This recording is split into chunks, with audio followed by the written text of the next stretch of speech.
Shalom, jemaat dikasihi oleh Tuhan. Kita tetap bersyukur kepada Tuhan di tengah segala situasi pandemi yang kita alami, bahwa kita boleh tetap merasakan pemeliharaan dan pertolongan Tuhan. Namun di satu sisi yang lain, kita juga diingatkan, kita harus berperan aktif menjaga kesehatan diri kita, karena kita semua saling mempengaruhi. Ketika kita sehat, sekitar kita juga boleh sehat. Tapi ketika sekitar kita sakit, mereka juga mempengaruhi kita akan jadi sakit. Oleh karena itu, mari kita saling menjaga diri, kita berperan aktif. Bagaimana caranya? Nah, kita akan melakukan 5M yang sedang kita dengar ini ya. Kita harus menerapkan beberapa hal. Yang pertama adalah memakai masker. Nah, ini ya, saya coba saat ini karena syuting jadi saya tidak pakai masker. Tapi kita semua harus aktif memakai masker, jaga jarak, kalau perlu double. Yang kedua, menjaga jarak. Nah, sekarang biasanya 1 meter mungkin bisa didobelkan jadi 2 meter sebaiknya. Hati-hati karena kita saling mempengaruhi. Cuci tangan pakai sabun di bawah air yang mengalir. Ini sangat penting. Menghindari kerumunan, kita harus mulai membatasi diri, mengurangi mobilitas kita juga. Jadi ini sama-sama semua saling terkait supaya kita tidak saling menulari dan kita boleh saling menjaga. Belum lagi ada tambahan yaitu kita penting untuk tidak menyentuh, sering-sering menyentuh muka kita. Seringkali kita tidak tahu apakah tangan kita baik atau sedang bersih atau tidak, tapi hindari menyentuh mata, menyentuh hidung, menyentuh mulut, atau, nah ini ya, jabat tangan apalagi pelukan. Itu tolong dihindari saat ini. Kita bisa memberikan salam dengan cara yang lain, nah kita bisa melakukan yang terbaik. Jaga kebersihan benda-benda sekitar kita. Permukaan, kalau bisa disinfektan dan sebagainya. Dan terakhir, cari vaksin. Di mana kita bisa divaksin, cepat cari supaya tubuh kita boleh ditolong untuk saling meningkatkan imun kita. Dan terakhir, mari kita terapkan apa yang sudah dikatakan oleh firman Tuhan dalam 1 Tesalonika 5 ayat 16-18. Bersukacitalah senantiasa, tetaplah berdoa, mengucap syukurlah dalam segala hal.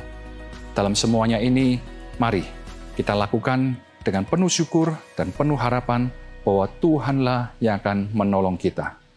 Tuhan Yesus memberkati.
Shalom Bapak Ibu Saudara-saudari terkasih di dalam Tuhan, mari bersama-sama kita bangkit berdiri. Sudah 1 tahun lebih pandemi COVID melanda seluruh dunia. Di antara kita ada yang berjuang untuk hidup di tengah serangan COVID. Bahkan ada di antara kita yang tidak berhasil melewatinya. Kematian begitu dekat sekali dengan kita setiap hari. ditambah dengan persoalan-persoalan ekonomi keluarga yang menghimpit di tengah-tengah masa pandemi. Rasanya tidak mudah bagi kita untuk menemukan penghiburan di tengah masa yang berat ini. Namun biarlah dengan mata iman kita mencoba menerobos kesulitan-kesulitan tersebut untuk merengkuh janji dan ajakan Yesus. Marilah kepadaku, semua yang letih lesu dan berbeban berat. Aku akan memberi kelegaan kepadamu. Mari teduhkan hati kita di hadapannya, dan biar Roh Kudus menyapa kita dengan lembut di dalam ibadah hari ini.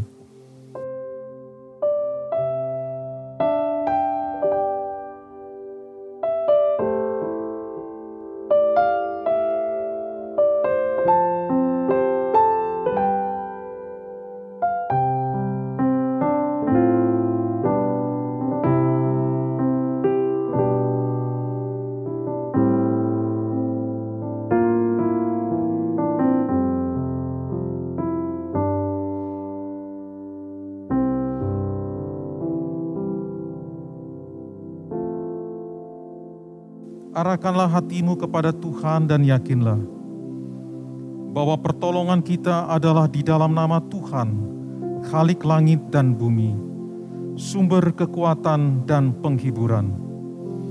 Kasih dan anugerah dari Allah Bapa, Putra dan Roh Kudus menyertai kita semua. Amin. Bapak, Ibu, Saudara yang saya kasih di dalam Tuhan, realita hidup dunia yang terus berubah dan tidak bisa dibendung.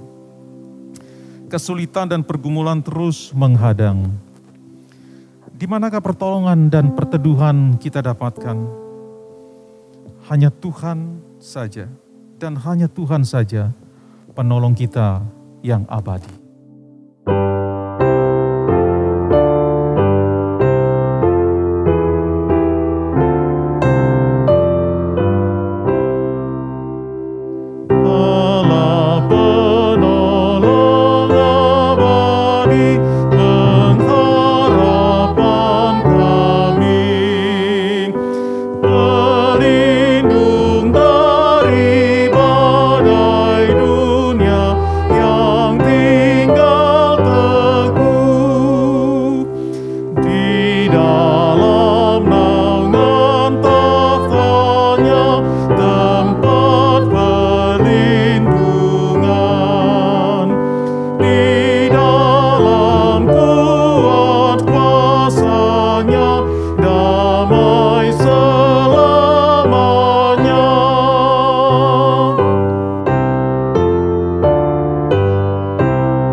Bagi kita tempat perlindungan dan kekuatan.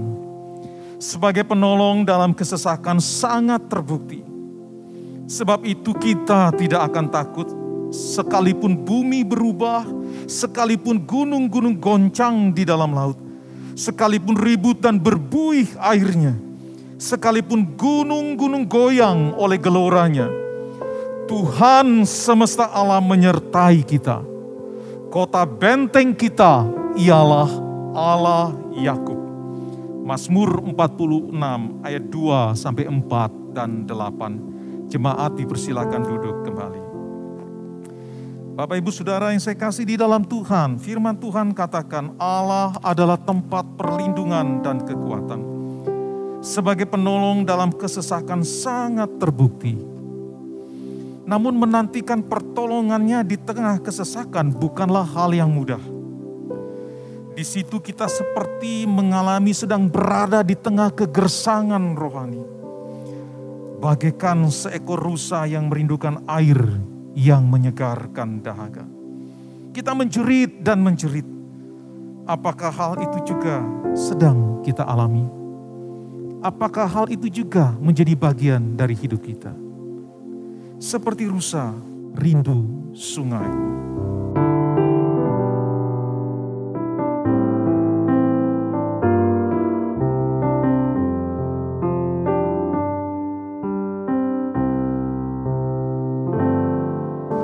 Seperti rusa rindu sungaimu, jiwaku rindu Engkau.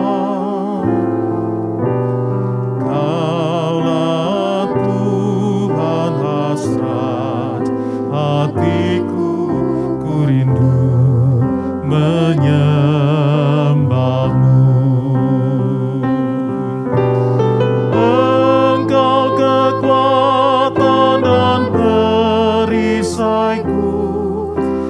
Kepadamu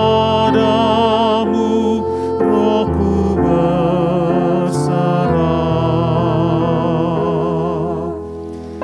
Kaulah Tuhan hasrat hatiku, ku rindu menyembahmu.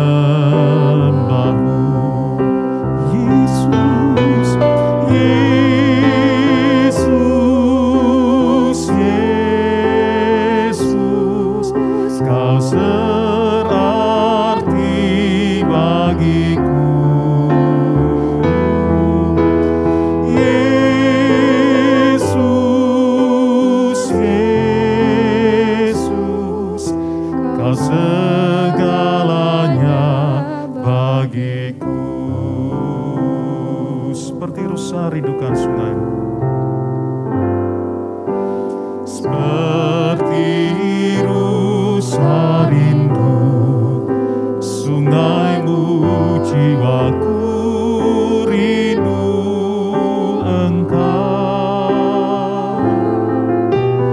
Kaulah Tuhan hasrat hatiku, ku rindu menyembahmu.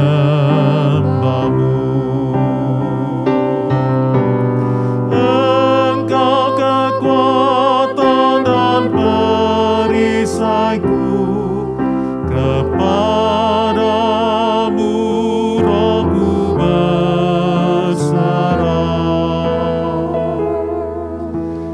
Kaulah Tuhan hasrat hatiku, ku rindu menyembahmu.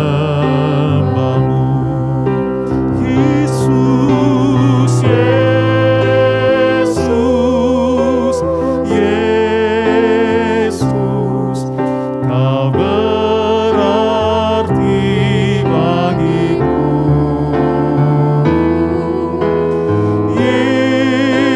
Yesus, Yesus, Kau segalanya bagiku.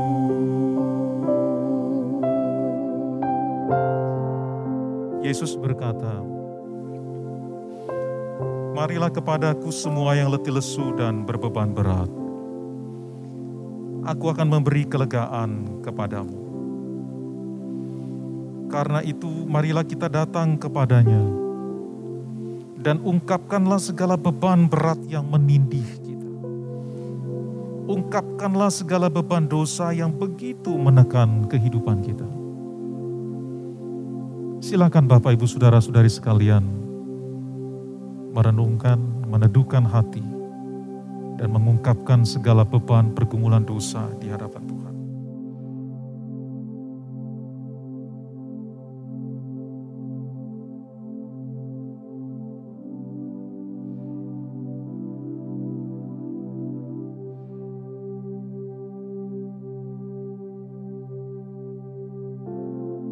Ya Tuhan Sang Penghibur, di tengah keadaan berat yang menindih dan menekan karena pandemi, kami mencari dan mendambakan penghiburan dan kelepasan. alih-alih mendapatkan penghiburan dan kelepasan, kami semakin terjebak di dalam kesulitan demi kesulitan. Alih-alih mempercayai-Mu, kami semakin menjauhi-Mu. Alih-alih berserah kepada-Mu, kami mencari pertolongan kepada yang lain dan menjadikannya sebagai andalan kami. Dalam kehidupan kami sebagai keluarga, pertengkaran, cekcok, dan saling menyalahkan disertai kata-kata kasar, menyakitkan, seringkali terucap sebagai kulminasi dari kesulitan yang kami pikir bisa kami atasi dengan kekuatan kami. Ya Kristus, ampunilah kami. Hiburkanlah kami dengan janji-janji-Mu, dan teguhkanlah kami untuk melangkah dengan pengharapan akan firman-Mu yang tidak berubah. Ya Tuhan, kasihanilah kami. Ya Kristus, kasihanilah kami. Amin. Mari dengan bangkit berdiri, dengarkanlah firman Tuhan. Akulah Dia yang menghapus dosa pemberontakanmu oleh karena Aku sendiri. Dan Aku tidak mengingat-ingat dosamu. Yesaya 43 ayat 25. Karena itu janganlah takut, sebab Tuhan telah menebus kita. Ia telah memanggil kita dengan nama kita. Kita adalah kepunyaannya. Bapak, Ibu, saudara-saudari yang saya kasih di dalam Tuhan, kita adalah kepunyaan Allah. Hanya hiduplah senantiasa di dalam relasi yang hidup dengan Tuhan dan turutilah kehendaknya. Dan inilah kehendaknya bagi kita semua. Serahkanlah segala kekhawatiranmu kepadanya, sebab Ia yang memelihara kamu. 1 Petrus 5 ayat 7. Demikianlah firman Tuhan.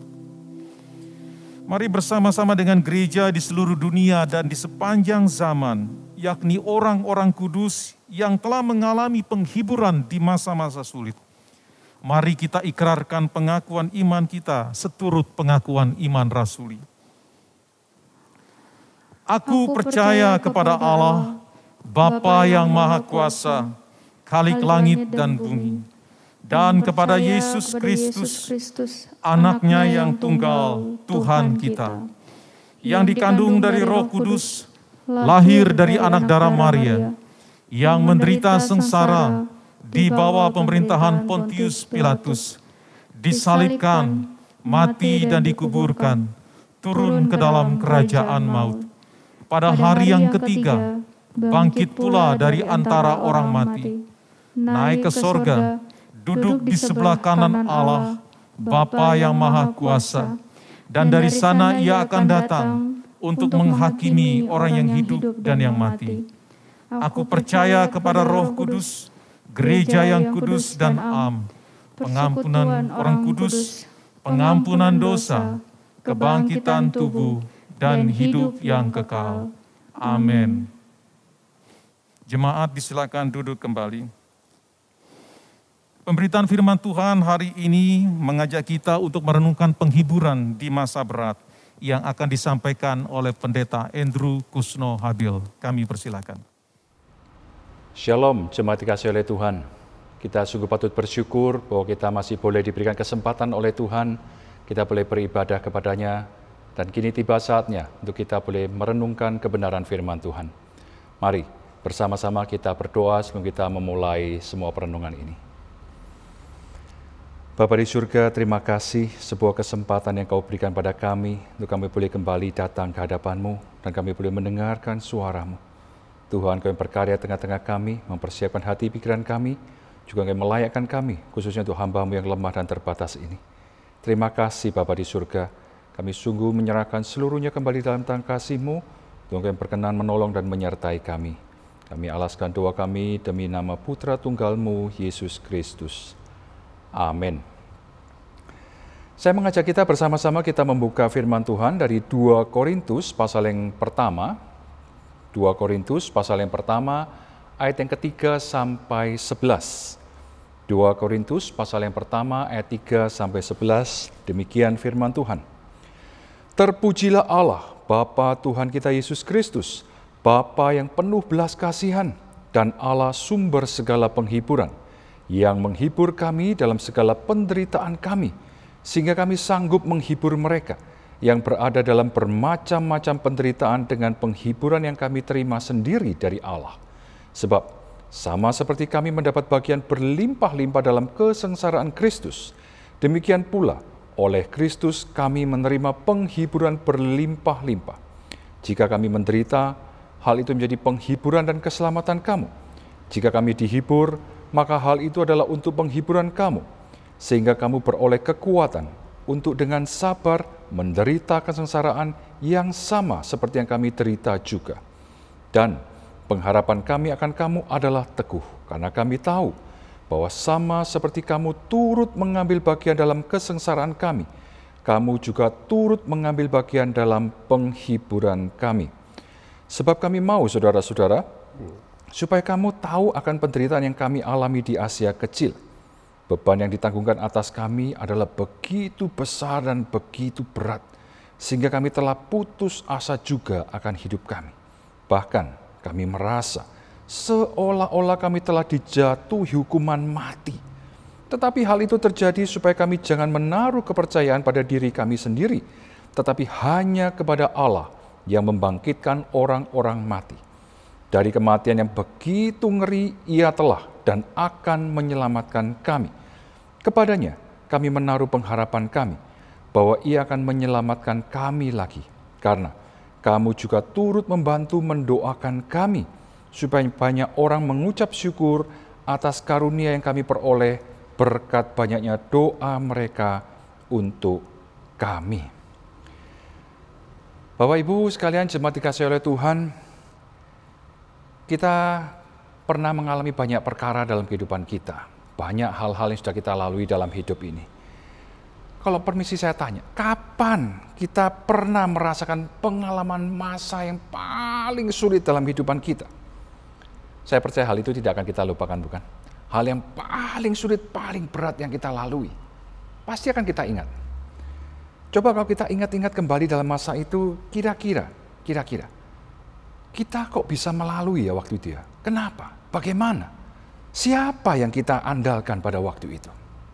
Nah, kalau kita melihat surat Paulus tadi, di awal dari surat yang kedua kepada jemaat di Korintus ini, Paulus kemudian mengungkapkan satu fakta dalam kehidupan dia, bahwa dia sebenarnya sangat menderita. Nah, kita melihat memang kenyataannya, pada waktu dia menuliskan surat ini juga bukan dalam kondisi yang enak, tapi dalam kondisi dia sedang dipenjara.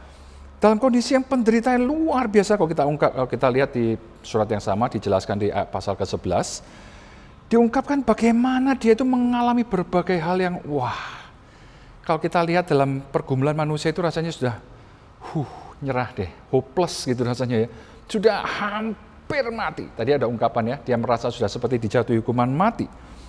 Nah, dia katakan apa yang harus dia pikul atau tanggung jawab yang diberikan kepada dia itu rasanya begitu berat dan seolah-olah itu seperti hukuman mati. Ayat 8 dan 9 tadi. Namun justru kalau kita melihat bagaimana dia bisa berkata-kata kepada jemaat di Korintus. Dia sendiri pernah mengalami secara pribadi pengalaman yang berat, tetapi tidak lupa bagaimana juga mengalami penghiburan dari Allah secara pribadi. Nah, disinilah dia mengalami pertolongan, penghiburan, bahkan dorongan dari Allah. Bagaimana dia akhirnya bisa memperlengkapi, bahkan dia bisa mendorong sesamanya, khususnya jemaat di Korintus ini. Untuk apa? Mereka bisa bangkit juga mengalami penghiburan dari Allah secara pribadi. Jadi kalau kita lihat dari ayat yang keempat, bagaimana Paulus menyatakan dia sendiri mengalami penderitaan, tapi di ayat kelima dia mengatakan, aku menerima penghiburan dari Kristus, dan dia juga mengarahkan kemudian kepada jemaat di Korintus, hei kamu juga menderita loh. Kamu juga mengalami seperti aku alami. Ayat ke-6 dan ke-7. Dan kemudian baru setelah itu mereka dikatakan, kamu juga akan mengalami penghiburan yang dari Tuhan. Nah, dalam semua pergumulan yang sudah dialami oleh Paulus ini, Paulus sempat mengungkapkan, dia semakin bisa memahami karakter Allah.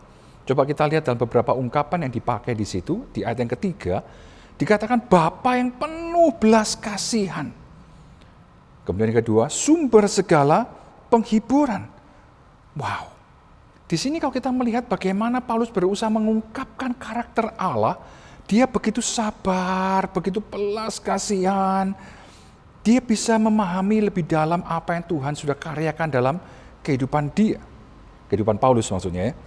Nah, di ayat yang kelima dan bahkan 9-10 tadi kita melihat bagaimana dia menyebut Yesus yang pernah menderita.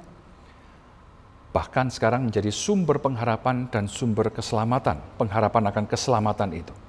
Bapak Ibu, jemaat kasih oleh Tuhan, mungkin kita sempat bertanya, kalau ini ngomong tentang penderitaan yang dialami oleh pelayan Tuhan, Paulus, jemaat di Korintus, bangkit kita pada hari ini, coba kita mungkin bertanya, apakah Tuhan itu pernah menderita enggak ya? Dia tahu enggak sih namanya penderitaan itu ya? Kalau saya katakan secara singkat saja ya, sejak dunia diciptakan, yang khususnya setelah manusia jatuh dalam dosa, kemudian sampai Kristus datang yang pertama kali ke dalam dunia, mengalami siksaan penderitaan begitu berat, dan sampai bahkan nanti dia datang kembali yang kedua kali, saya merasakan dan saya melihat bagaimana dosa itu sudah memedihkan hati Allah. Ini sudah sebuah penderitaan tentunya ya. Apalagi kalau kita fokuskan, tadi dikatakan, apa yang telah terjadi dalam diri Yesus Kristus sendiri. Coba kita bayangkan. Yesus kita tahu bahwa dia tidak bersalah, dia tidak berdosa. Namun apa yang terjadi? Dia difitnah, dia ditangkap, dia dipukuli, dia disiksa, habis-habisan bahkan dia disalibkan. Mati di atas kayu salib, dibunuh. Bukan hanya sampai di situ, kalau kita melihat dalam pengakuan iman kita, dia masuk sampai ke dalam maut, dunia orang mati. Wow. Apa tidak menderita? Penderitaan seperti apa yang dialami seperti ini? Bahkan kalau kita bayangkan, tidak ada manusia yang sanggup menderita seperti dia. Begitu luas, begitu dalam, dan begitu berat. Sekali lagi, ini bukan masalah cuma fisik, bukan. Tapi secara rohani khususnya. Bagaimana dia harus menanggung beban manusia, seluruh umat manusia. Bisa dikatakan luar biasa. Makanya tidak heran kalau dia sampai berseru, Allahku, Allahku, mengapa engkau meninggalkan aku?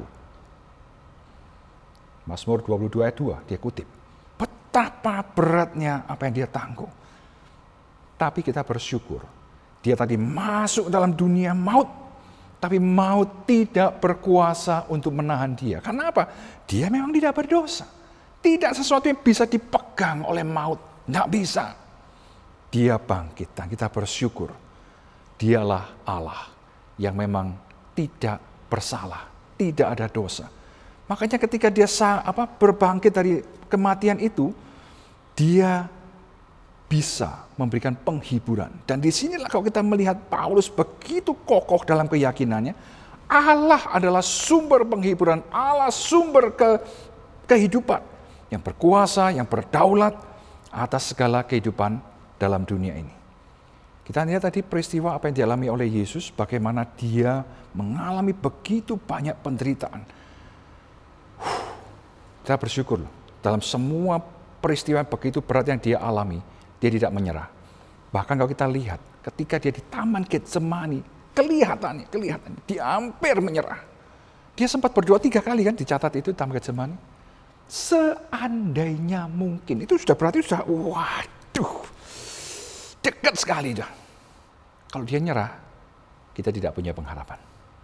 Tapi kita bersyukur bahwa dia tetap teguh, tetap kokoh sampai pada akhirnya. Disitulah dia merasakan bagaimana juga dicatat dalam firman Tuhan, dia mengalami kekuatan, penghiburan, dorongan dari Allah Bapa dan Allah Roh Kudus yang mengutus malaikatnya kepada dia pada waktu kritis itu untuk dia kembali dikuatkan, dihiburkan, ditopang di situ. Nah, penghiburan semacam inilah yang kemudian dirasakan dan dialami oleh Rasul Paulus sendiri. Bagaimana ketika dia mengalami sebuah penderitaan yang luar biasa, seperti dijatuhi hukuman mati tadi, dia justru punya satu keyakinan. Kalau Tuhan sudah membangkitkan Kristus, Dia percaya bahwa Tuhan juga sanggup membangkitkan dia. Dan dia tidak perlu khawatir lagi. Bahkan dikatakan tadi, dia yang telah dan akan dikatakannya menyelamatkan kami, ayat 10. Dari kematian yang ngeri itu. Berarti ini betul-betul diambang batas dan mungkin seolah dia pernah mati gitu ya, seolah-olah. Tapi dia mengatakan, aku ditolong oleh Tuhan dan aku dijaga oleh Tuhan. Aku dipeliharakan oleh Tuhan. Bapak Ibu, ketika kita melihat semua proses yang kita tadi coba renungkan bersama, kok rasanya begitu berat ya, begitu sulit. Coba tapi kita bayangkan, ketika kita melihat ada produk-produk dalam dunia ini yang diproduksi ya, yang berkualitas tinggi, biasanya apa? Salah satu ciri khas dari sebuah produk yang berkualitas tinggi adalah telah melewati sebuah proses yang tidak biasa, maksudnya tidak gampangan, bahkan mungkin lama, berat, sulit, perlu ketekunan dan perjuangan. Namun kalau kita melihat pada akhirnya kita bisa menikmati suatu produk yang wow. Ini saya katakan dalam berbagai bidang ya, bukan hanya satu bidang.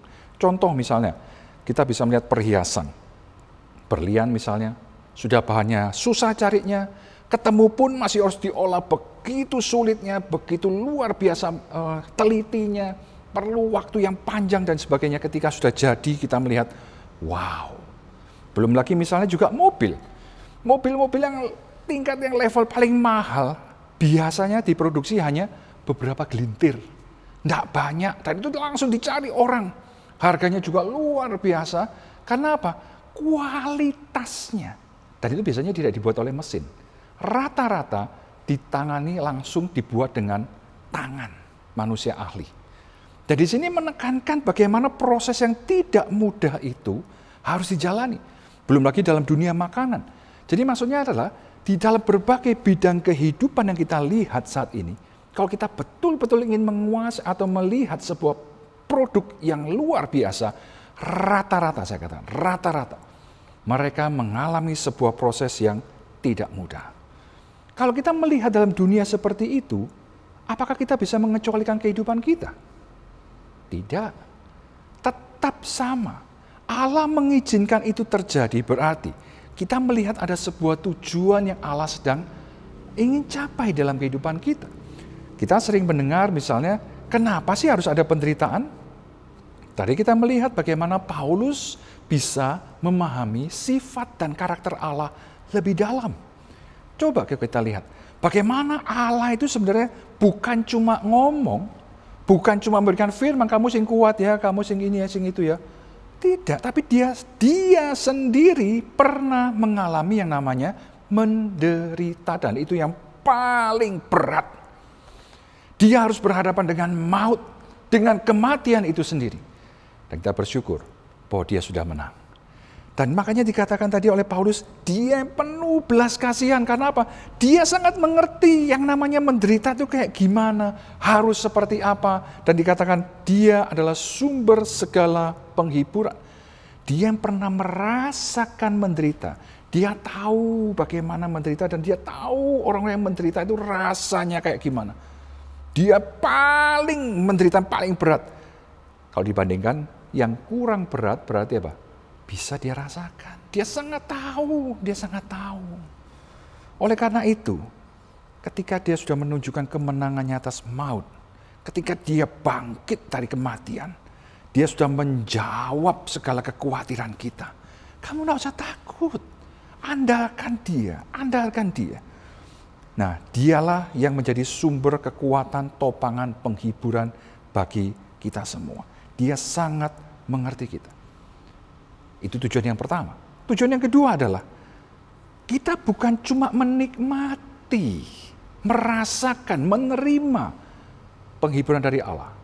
Yang seperti tadi contoh Kristus tadi, dia bukan cuma mengalami sendiri, tapi dia sekarang memberikan penghiburan kepada yang menderita.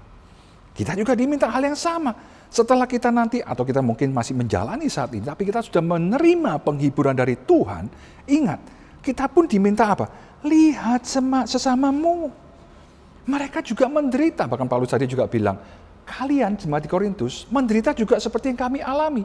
Berarti sama-sama, mungkin bidang yang lain, mungkin sama penderitaannya dan sebagainya, tapi sama-sama melewati masa yang berat. Di dalam masa-masa inilah, entah kita sudah mengalami atau kita sedang mengalami penghiburan dari Tuhan, kita bisa saling menolong, kita bisa saling menopang. Makanya dalam surat Paulus kepada jemaat Galatia juga begitu, pertolong-tolonganlah. Dengan demikian kamu menggenapi hukum Kristus. Ini luar biasa sekali. Jadi ketika kita bersama-sama, kita bergandengan tangan, kita boleh saling menopang, saling menguatkan, khususnya di dalam komunitas kita sebagai orang percaya. Ingat, kita tidak bisa hidup sendiri. Dan beberapa minggu terakhir ini kita sudah membicarakan, kita nggak bisa sendirian. Kita punya teman yang lain, saudara yang lain. Kita harus bergandengan tangan, bersama-sama kita saling menopang. Mari kita lakukan itu. Tujuannya untuk apa? Kok dibalik semua ini sedang mengenal karakter Allah, kita saling melakukan apa yang sudah kita terima. Kita sebenarnya sedang dibentuk oleh Tuhan. Kita sedang dipersiapkan untuk bisa menghasilkan buah yang matang. Bapak Ibu kalau tahu buah yang matang itu kan buah yang juga mengalami sebuah proses ya. Ini kan istilah yang dikatakan seperti seorang petani bekerja keras habis-habisan, investasi tenaga, uang, waktu, pikiran, dan macam-macam. Rela melewati begitu panjang proses dan perjuangan. Demi apa? Hasilnya nanti. Hasilnya nanti digambarkan kalau itu matang, manis, kalau buah ya. Bagus. Wah, senang sekali bisa menerima hal itu. Dan nanti Tuhan juga katakan akan ada hasilnya. Kalau kita bicara hasil, berarti apa? Ini yang kedua, yaitu kita akan melihat sebuah akhir. Dalam arti, penderitaan yang kita alami saat ini itu akan ada batasnya. Bukan tidak terbatas. Paulus sering membandingkan bagaimana apa yang dialami oleh dia ini, kalau dibandingkan dengan nanti kekekalan apa yang akan dia terima dalam kekekalan dalam Kristus, wah, dia bilang, tidak banding. Dia katakan apa? Yang tak alami sekarang itu, sementara saja ada batasan waktu, dan batasan waktu maksudnya durasi waktu yang ini dibandingkan dengan nanti kualitas, panjang, dan bobotnya beda sekali. Dan itu tidak banding apa yang sekarang dialami dan nanti akan diterima di dalam Kristus. Makanya dia selalu mengatakan, hei lihat. Dan kalau kita pikir-pikir, penderitaan yang Kristus lakukan untuk menebus kita, sebenarnya adalah apa? Justru untuk menghindarkan kita dari penderitaan yang kekal. Jadi dia rela menderita bagi kita, dia menanggung segala hukuman itu bagi kita, dia mengorbankan nyawanya, supaya apa? Kita bisa menikmati hidup kekal bersama dengan dirinya. Jadi penderitaan yang begitu dahsyat, dia rela tanggung supaya kita tidak terjerat di dalam penderitaan yang kekal. Ingat, kalau kita sekarang sedang melewati atau sedang menjalani sebuah masa yang berat, khususnya masa-masa pandemi seperti ini. Ingat, kita akan ada batasnya. Dalam arti, penderitaan itu tidak akan berlangsung selamanya. Ketika Tuhan nanti memanggil kita kembali ke hadapannya, berakhir sudah semua penderitaan itu. Kematian itu akan seperti menjadi sebuah gerbang bagi kita untuk kita masuk ke dalam sebuah kekekalan yang menuju kebahagiaan kekal itu. Luar biasa. Saya teringat ada sebuah peristiwa dulu ketika saya ngantar mertua waktu itu mau pijit karena kakinya di dengkul sini ya, ada kesulitan. Saya ngantar dengan istri saya ke Tangerang waktu itu ya, di Banten sana. Kemudian ketika sampai di situ, saya sempat ngomong sama istri saya sih, pundak kanan saya itu sering dekat leher sini ya, sering kaku, tak enak sekali gitu ya. Waktu rasanya bahkan ya nyiksa gitulah ya, tak enak. Terus saya bilang, ya sekalian aja tuh nanti. Ya wis. Setelah mama saya ditangani, mama mertua saya ditangani, saya. Akhirnya tiba gilirannya. Saya heran. Dia panjat-panjat, terus dia pergi sebentar. Saya heran dia mau ngapain ya? Dia balik bawa apa? Sumpit. Satu tok, bukan dua, satu tok. Satu batang begitu ya. Hah? Mau ngapain ini orang ya? Terus dia ambil tangan saya, Cari ini ya, kelingking dulu. Saya kaget, yang di roll sama dia itu atas ini, 2 ruas ini ya. Yang di roll pakai beting apa? Sumpit tadi itu ditekan-tekan, di roll gitu ya, di apa itu ya, apa ya? Waduh, kayak digiling gitu ya. Waduh, saya rasakan, waduh sakit kayak gini. Waduh, itu rasanya pada waktu itu, rasanya loh ya, detik itu berasa seperti jam. Cek suwene sih, lama nih dikelenting kayak gini nih. Saya cuma lihat, wih ini baru 1 loh ini. Itu masih ada 9 yang lain. Harus ngalami kayak gini kabeh. Wah mati saya pikir. Wah linting demi linting itu rasanya. Waduh rasanya. Saya cuma bisa menghibur. Akan ada akhirnya. Kalau ini selesai, wis mari. Selesailah sudah. Padahal kalau dihitung-hitung, 1 jari itu paling tidak sampai 2 menit atau 1 menit mungkin ya. Cuma karena sakitnya itu loh. Merasakan tuh rasanya, wah panjang sekali waktu itu. Tidak berhenti-berhenti rasanya. Sampai pada akhirnya selesailah. Lega sekali. Kita pun boleh bersyukur kepada Tuhan karena Dia tahu kapan waktu yang terbaik bagi kita untuk berhenti, selesai di dalam dunia ini. Kalau kita baca dalam Wahyu 14 ayat 13, dikatakan itu juga dalam konteks penderitaan. Ketika Rasul Yohanes melihat bagaimana perjuangan umat Tuhan melintasi berbagai penderitaan, dan mereka harus disiksa dan harus berhadapan dengan kematian juga. Dia katakan, roh itu berbicara kepada dia, berbahagialah orang yang mati sejak sekarang ini. Sungguh, kata roh itu. Supaya apa? Mereka dapat beristirahat dari segala jerih lelah mereka. Wow, kita bersyukur. Tuhan memang izinkan ada penderitaan terjadi. Iya, tetapi Dia juga menjadi sumber penghiburan, sumber kekuatan baginya. Dan bukan hanya itu, Dia juga menetapkan ada akhir dari penderitaan itu. Dia tidak semena-mena mengizinkan semua sakarpe dewe, wah biar kapok kamu. Nah, tapi Dia punya tujuan, seperti tadi yang sudah kita bicarakan. Mari, kita sendiri boleh mengenal siapa Tuhan. Dan kita boleh semakin mengenal sifat dan karakter Dia. Dan sebenarnya, Dialah yang menjadi tujuan kita. Karena apa? Kita ini sekarang sedang dipersiapkan untuk apa? Hidup bersama dengan Allah. Jangan lupa. Kita kenapa harus mengalami penderitaan? Karena kita tidak cocok lagi dengan dunia sekitar kita. Kita sudah diberikan hidup yang baru, yang berbeda dari dunia sekitar kita. Yesus sudah peringatkan hal itu. Tapi sebenarnya ketika kita sudah berbeda ini, kita terus dilatih. Hidup sesuai dengan standar kebenaran dan kekudusan Tuhan. Bukan sesuai keinginan kita. Oleh karena itu, proses ini harus terus berjalan, terus berjalan. Kita belum sempurna. Tapi ingat, satu saat nanti kita akan menikmati hasilnya. Coba tadi kita lihat di situ juga. Ketika dikatakan oleh Rasul Paulus juga, kita juga akan menerima mahkota itu. Luar biasa sekali, berlimpah-limpah penghiburan, keselamatan dikatakan di situ. Kita juga akan menerima apa yang Tuhan sudah janjikan kepada kita. Kita bersyukur bahwa Tuhan tidak membiarkan semua itu begitu saja berlalu. Tapi Dia mengizinkan kita boleh melewati semua ini dengan sebuah tujuan yang begitu indah.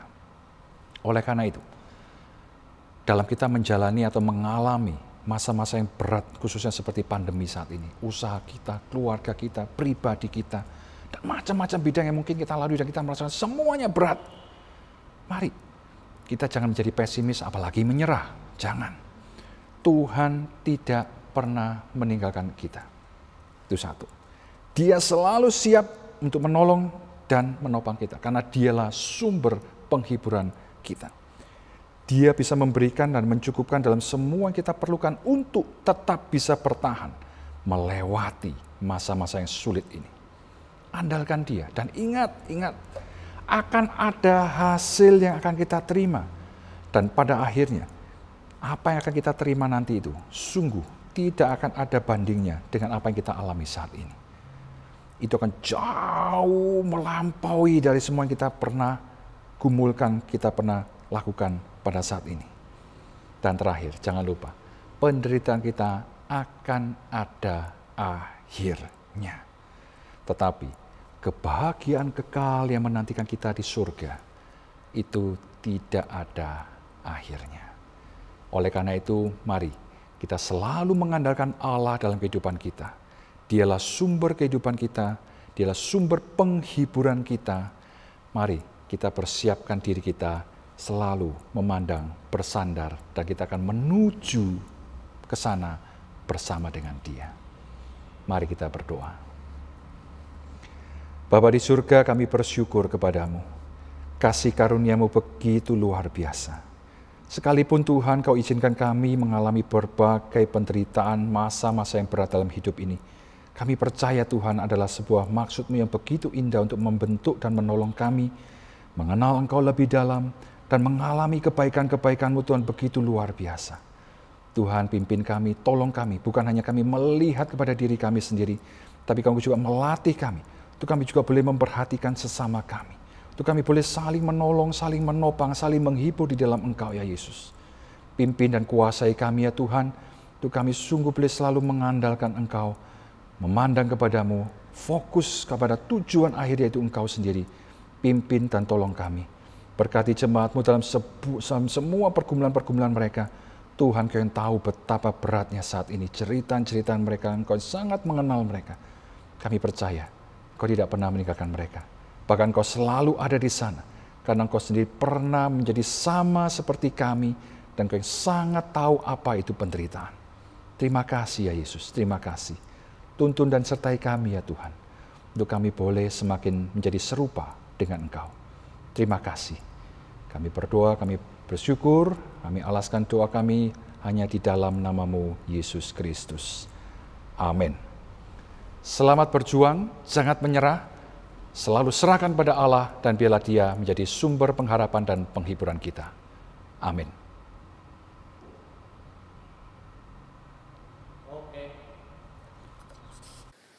Bapak, Ibu, Saudara-saudari terkasih di dalam Tuhan, kita sudah mendengarkan firman Tuhan. Nah, memberikan persembahan di masa sulit seperti sekarang ini tentu bukanlah hal yang mudah. Meskipun demikian, jikalau kita merenungkan perjalanan hidup kita setiap hari, semuanya adalah anugerah dan pemberian Tuhan. Persembahan yang kita beri merupakan wujud syukur kita kepada Tuhan yang memelihara hidup kita. Marilah kita membawa ucapan syukur kita kepada Allah dengan senantiasa mengingat bahwa Ialah sumber pertolongan dan perlindungan kita.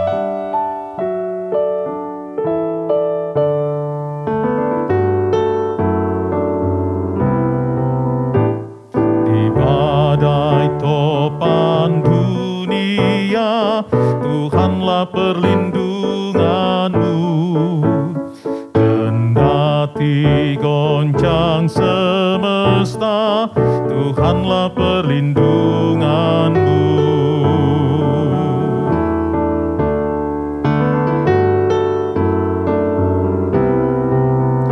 Baik siang maupun malam, Tuhanlah perlindunganmu. Niscaya takutmu lenyap, Tuhanlah perlindunganmu. Ya Yesus, gunung batu di dunia, di dunia, di dunia. Ya Yesus, gunung batu di dunia, tempat berlindung yang teguh. Dan biar badai menyerang, Tuhanlah perlindunganmu. Padanya kau tetap tentram, Tuhanlah perlindunganmu. Ya Yesus, gunung batu di dunia, di dunia, di dunia. Ya Yesus, gunung batu di dunia, tempat berlindung yang teguh.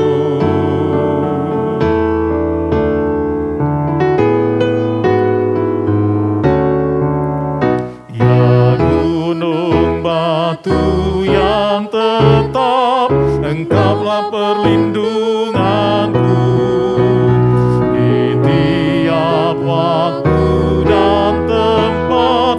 Engkaulah perlindunganku, ya Yesus, gunung batu di dunia, di dunia, di dunia.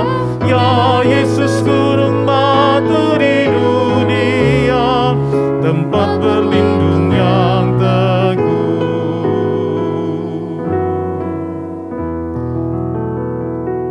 Mari kita akan membawa persembahan kita dan menaikkan syafaat kita kepada Tuhan. Saya akan memimpin kita di dalam doa.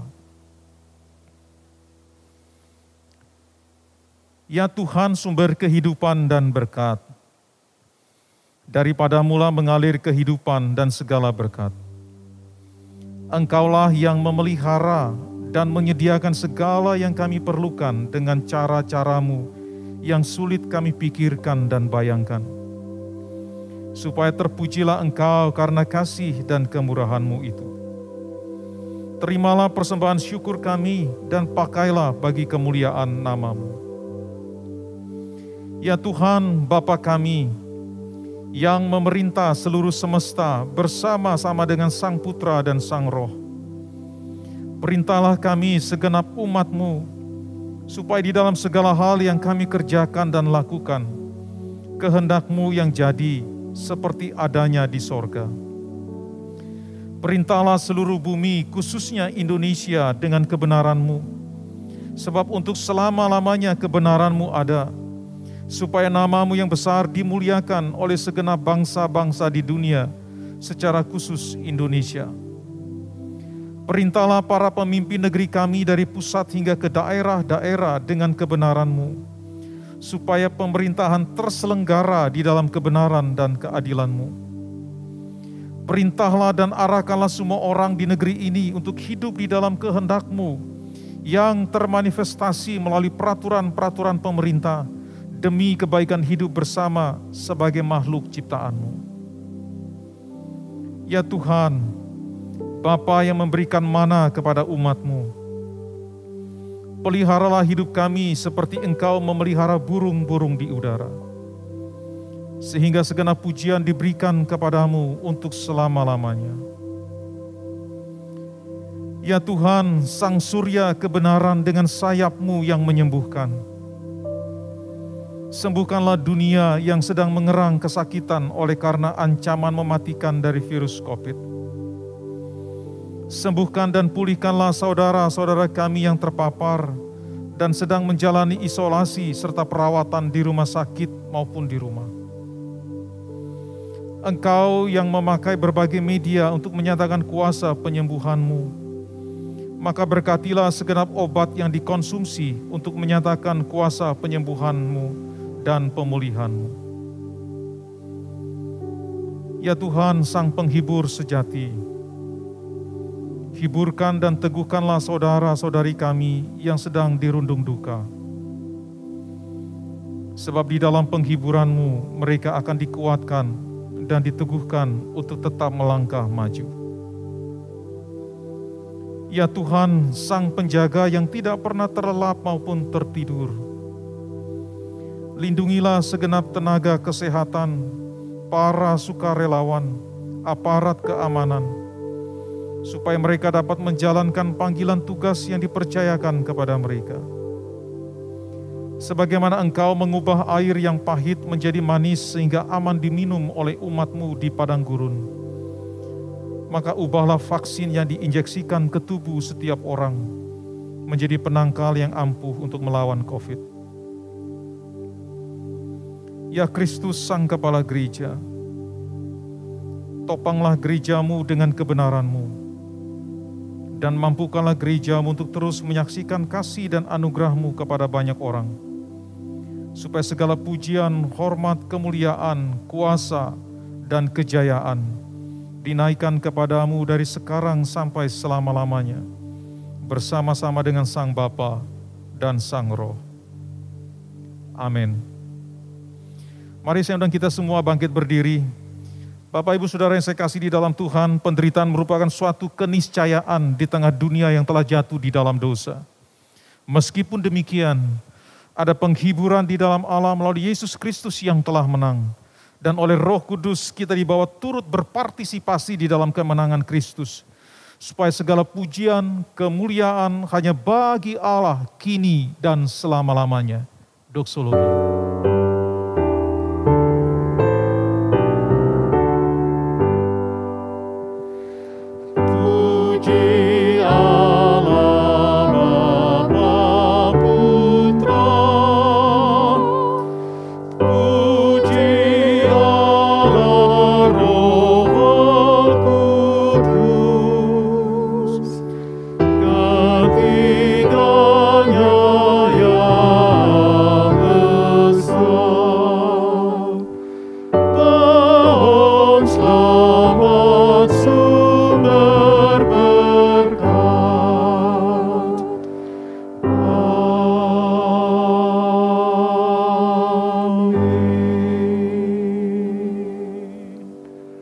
Jemaat dikasihi oleh Tuhan, ingatlah dalam segala pergumulan kita, Allah adalah sumber kekuatan dan pengharapan kita.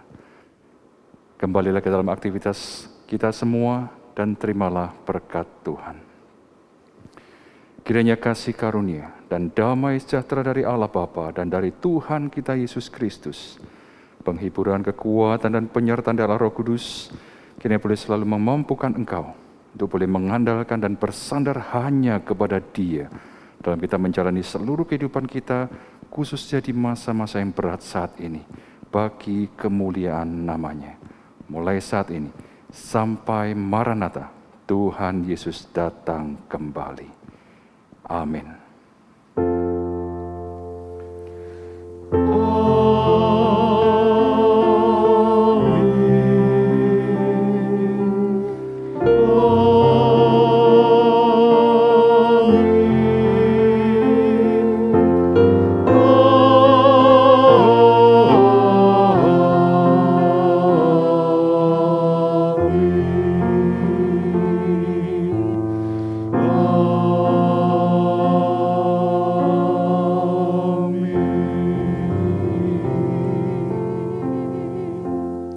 Saat teduh ibadah selesai, Tuhan Yesus memberkati.